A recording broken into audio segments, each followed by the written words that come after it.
Another baseball season is here, as this is opening day for Major League Baseball after an offseason of drama between both sides, between the players and owners, and of course, tons of debate, certainly among Pittsburgh Pirate fans that we've touched on before. The season is finally here, and this is Mic'd Up here on Pittsburgh Sports Live. And of course, for this show, Pittsburgh Baseball Now, that is where you want to go for our Pirates coverage this season. This is really our first year of that site, so certainly a big deal for us and where you want to be for our full Pirates coverage, game stories, analysis, etc. Going to have post-game shows. Alan Saunders and I will have a show here on Pittsburgh Sports Live and Pittsburgh Baseball Now after the Pirates Cardinals opening pitch 4:15 or so at Busch Stadium. We will then be on after the game. I, of course, am Mike Asti. That is Mike Vukovcan joining me here on Mic'd Up. And Mike, you teased it last show a little bit of having some bold predictions for this season. We talked about the whole situation with O'Neill Cruz, and we talked about Mitch Keller having a solid spring, even Cole Tucker as well, and Brian Reynolds, who 20 minutes after we had the conversation, there then were rumors about a trade, and that then ramped up a little bit. So we kind of started the course there. But I'll leave this actually to you before we get into some, because you have some bold predictions or some predictions in general you put out there on Pittsburgh Baseball Now yesterday. So we're going to touch on some of those and expand on some of those. Do you want your bold prediction that you tease now, or do you want to wait to the end? Let's wait. I wouldn't say it's crazy, but let's wait till the end. I just think it's a lot different than I think what people, and I might just be optimism in me, but we'll see. Okay, so then what we'll do is we'll leave that in our record predictions till the end here.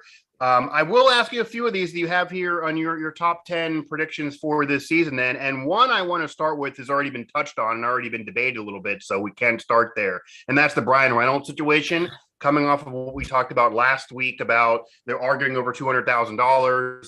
He was great his first year in Pittsburgh, not so much in the COVID year. In fact, horrendous, a below 200 average, really solid last year. Is he that second piece with Key Brian Hayes, who actually has produced less because he hasn't been fully healthy? Or is he someone that you get value for since you're likely still years away from contending? And who really is Brian Reynolds, since he's been hot and cold and then hot again?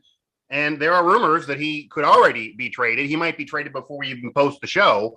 But will he finish the year in Pittsburgh? Will he even get to the All-Star break in Pittsburgh? And should he be a Pirate moving forward, or should they just cut bait and try to get value? Because that right now is the debate. I don't think he's going to I think he'll make it to the All-Star break, but that's it, possibly before. But I find it very unrealistic that he'll be here at the close of the season. And I think for Ben Cherington, he has to treat this. He can't do this with emotion. He can't look at this situation with, he's their best player now. The fans like him. That cannot be in his thought process. He needs to look at what's the market for him out there right now. Does he have teams out there that are willing to really pay for him? And if they are, if there's teams that are willing to overpay for him, you make the deal. Sure. The Pirates. What about not overpay, just in general? If they give somebody a good deal, then I do it. If it's an average deal, then no, I hold until somebody's able to give me what he's worth or more. Right. The Pirates are still probably 2 years away from, at least, that's fair. I think two's really realistic. Okay. I think next year they're going to actually, if players develop this year, I think the Pirates will hang around a little bit next year. I'm really bold for them next year, but 2 years away. And I think if you look at Ben Cherington's a sharp guy.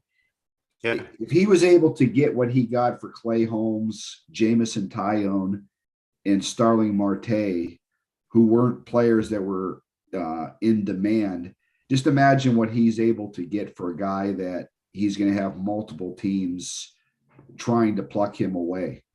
Marte wasn't far removed from a steroid suspension. I mean, his value was not high, right? Yeah, he was able to get great return for those three players in a few of his early trades. and those guys weren't, Sure. Brian Reynolds should be able to bring him a ton of value back and continue to build what is one of the top farm systems in baseball. And then it's up for the players to go on the field, and they're going to have their window, and they're going to have a chance to compete.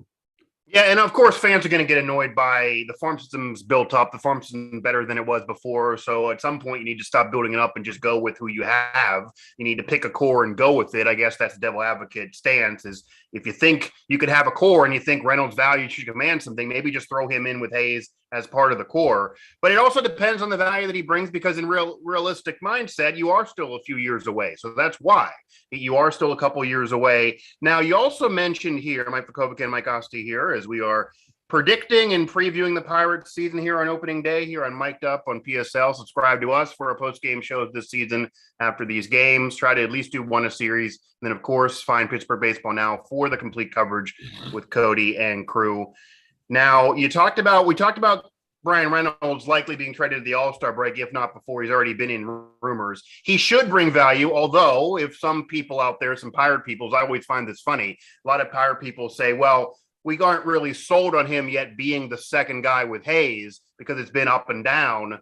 But that means that there's people in Major League Baseball who may feel the same way. So that may impact the value you're getting. You do have here, though, as well, that Cherington will acquire a veteran starter. Is that part of the Brian Reynolds trade? Where would that be coming? Why would he be doing that? Because if we agree they're 2 years away, is he actually buying a little bit for you at the deadline, even though they're not a contender right now? Or what do you expand on that? What is he going to do to improve the future of this team this year?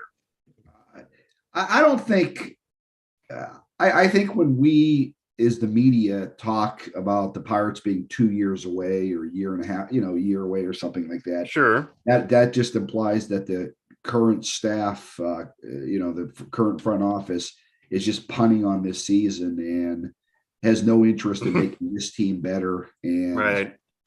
I don't think that's the case. I think he's going to go out there, and I think they're going to realize early on that their pitching staff, they need a veteran guy. They need somebody that's done it before. Obviously, it's not going to be a Cy Young type guy. It's not going to be a guy making $20 million, but I think it's going to be a guy with some pedigree that can lead this staff a little bit. And because I'm not big on the Quintanas signing. I think that's going to be a waste of money. And I think there's a few guys in the rotation that might be okay, but I have real issues with that rotation, and I think he's going to as well. And I think this guy, this is just I have no idea who he might be looking at, but I also think that this is a guy that could be here next year too. This isn't going to be a 1 year, 6 month type deal. Teams are going to be looking to get rid of guys, and I think the Pirates might have guys in their system or guys in their roster. This won't be the Brian Reynolds trade. Brian Reynolds okay. For multiple parts. I just have a feeling that Cherington's going to want to make a statement that he's not forgotten about 2022. Yeah. And he wants to help Derek Shelton out a little bit, because with the staff that they had, the pitching staff they have right now, we'll see how it goes, but Brubaker and Mitch Keller, better pitches their ass off.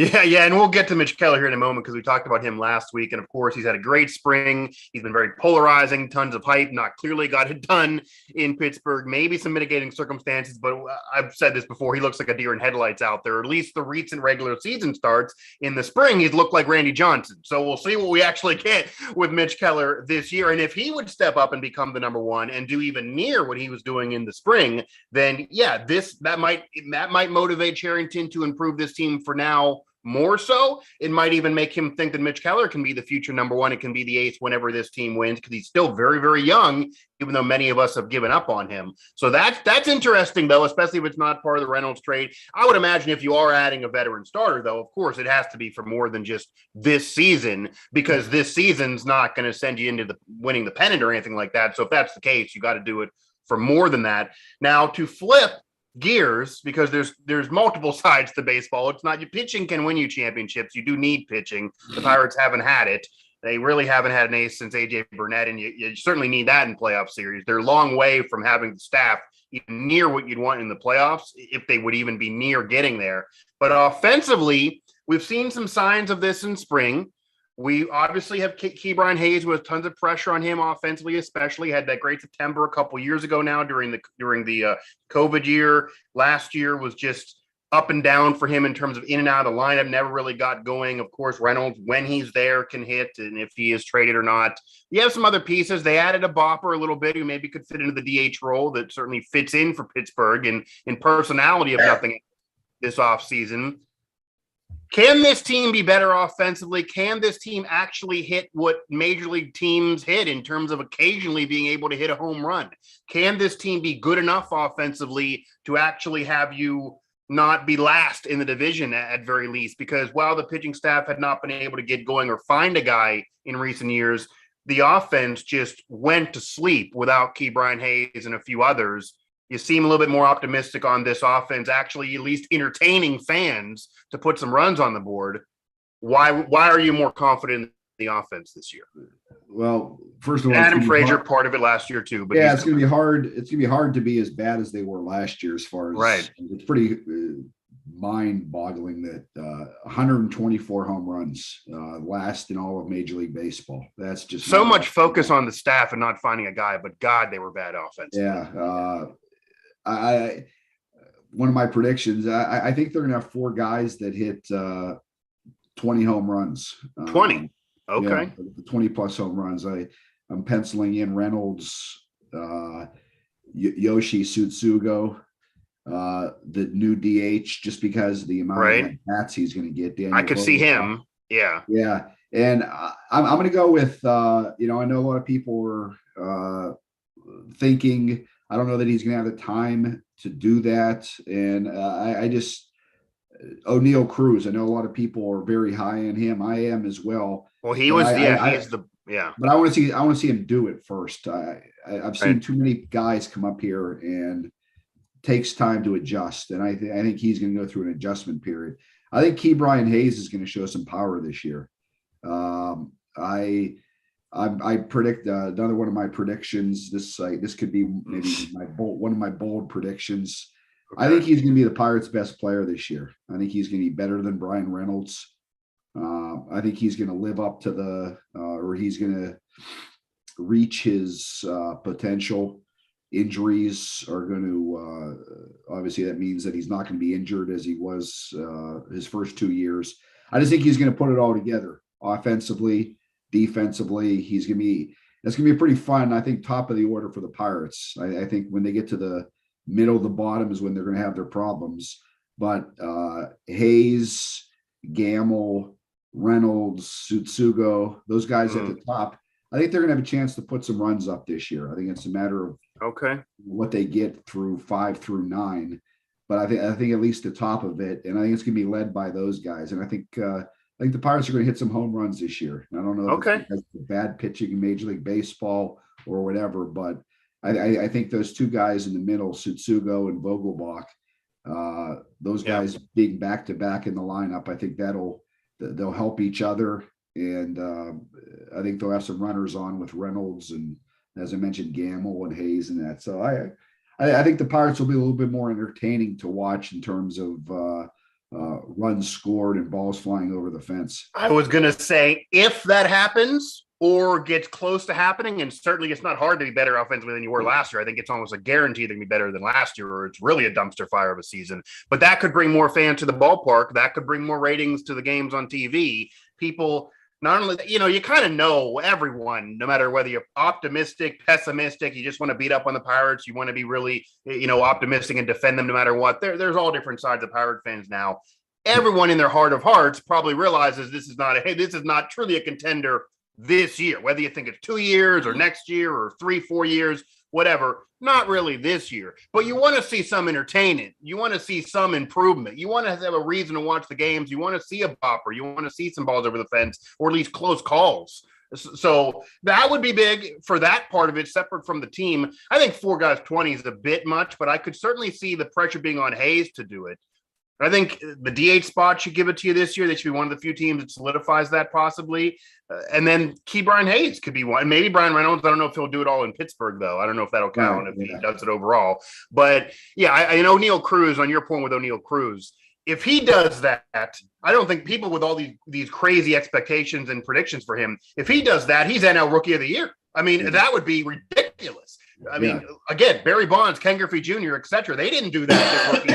So I don't know about him, especially with him having that first 20 so days not in not with the big club, not in the show.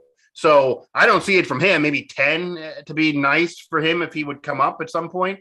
But there's tons of pressure on Brian Hayes. You mentioned he has to have the best year and will have the best year for the Pirates. I would say, and I've said this before, regardless of their team record, Brian Hayes needs to have the best season for the Pirates. He is the building block. He is the untradeable. He is the guy who they think could be a future MVP. If you want to compare it, because everybody in media compares this, is this 2011? Is this 2012, right before the 13-15 window? Or is this 2010, where you're still far away? It's about Brian Hayes. It was about McCutchen's production and his progression. Brian Hayes is the McCutchen from that era to this. So he got to. If he's still the third best player on the team or getting hurt every other game or really struggling and you're seeing flashes but not enough, that's a problem, even if somehow you are winning. Yeah, that is a setback there. Mike Vukovcan and Mike Asti here, Pittsburgh Baseball Now's coverage will be around all season long. This Pittsburgh Sports Live, of course. The Pirates do open up the season against the Cardinals later today, a 4:15 pitch for that one, kind of like some of these earlier start times here. Before we get to our predictions and our record predictions, and then your what you've teased now is a bolder prediction than what we've already heard about those 420 homer guys. We talked some also on the last show. You have some here in the article on PBN about some of these younger players, some of these players in the farm right now. O'Neal Cruz not starting with the big club. Who is going to be up? And who is going to be that guy that maybe comes up and has a Brian Hayes month? And people say, okay, that can be something. Is it O'Neal Cruz? Is there somebody else? What do you expect from players that are not currently going to be a part of this opening day roster that could see time this year? And will they be impactful on this team this year? Yeah, I think it's just as important as anything else, really. I think Sherrington in the front office, I think they're all trying to time this. Right. I think they want all these guys to get here together. And, it's not a fanboy thing or anything to say that the Pirates really have a collection of guys, right? Depending on if they're able to make not even a big jump, if they're able to just progress like normal players do, next year, in the middle of the year, will be the year, some maybe at the beginning of the season, where they'll all be here together. I think Henry Davis, he's a guy I'll focus on. I think he's one of those guys because he spent time in college and he seems like an advanced player. Okay. I think he's going to be one of these guys that, unlike most Pirate prospects who have to, spend 12 years in the minor leagues, this guy is going to rocket through the Pirate system. He's going to start off this year at High A Greensboro. And it wouldn't shock me at all if by the end of the year, he's already in Indianapolis and with a chance to make the roster next year. I just don't see that guy just because of his previous experience and how mature he is, both in his head and with his ability. I don't see him spending much time at all in the minor leagues, and I think he'll be the Pirates catcher next year. Okay. But you won't see him at all this year, not even at the end of the year, you don't think? No, I think that would be extremely. That'd be early. That would be early. Maybe at the end of the year when those minor league seasons are over with and they want to. And they're out of the race at that point, probably. They're eliminated mathematically. Yeah, exactly. Maybe they'll bring it up. I think Nick Gonzalez is a guy for Pirate fans to keep an eye on. He was their number one pick 2 years ago. Yeah. I think depending on how he does, the guy's a pure hitter. He has one of the nicest swings that I've seen of a player. Just tremendous swing, tremendous bat speed. I think maybe the question with him is He just needs to make a little bit more contact. He strikes out a lot. But when he hits the ball, it's for power. It's for extra base power. He's going to be a really good player in the major leagues at in one of the middle infield positions, most likely second base. If you want to pick a guy that has a chance to maybe, I think he's starting at Double-A Altoona. He has a chance, I think, by the end of the year, if he hits and cuts down on the strikeouts, I think he has a outside shot of being in the big leagues this year. And then I'll give my bold prediction right now. I think by the end of the year, a guy that the Pirates got in the Tyone trade, Ronzi Contreras. I think he's going to start the year at Indianapolis.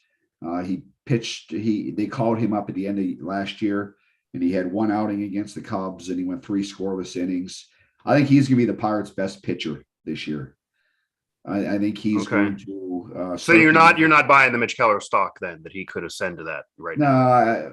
No, I think Mitch Keller is going to quiet some people as far as is he a big league pitcher?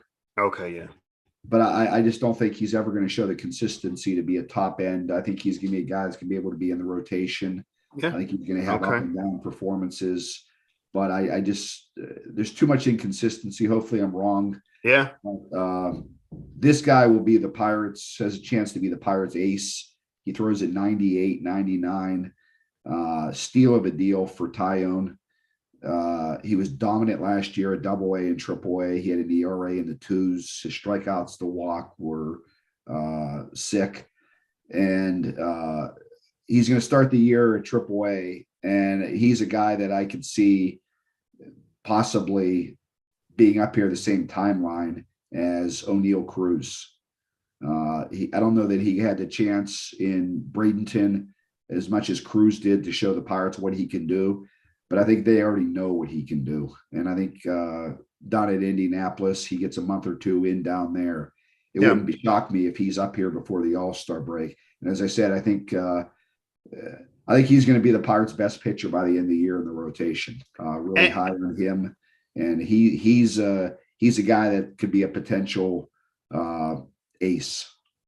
Okay, that's some big words there. That's a bold prediction, at least for the future of the Pirates. And we certainly can say that O'Neal Cruz is that one that's going to be up here at some point. He's certainly going to come up at some point. It's when it'll happen will be really the question.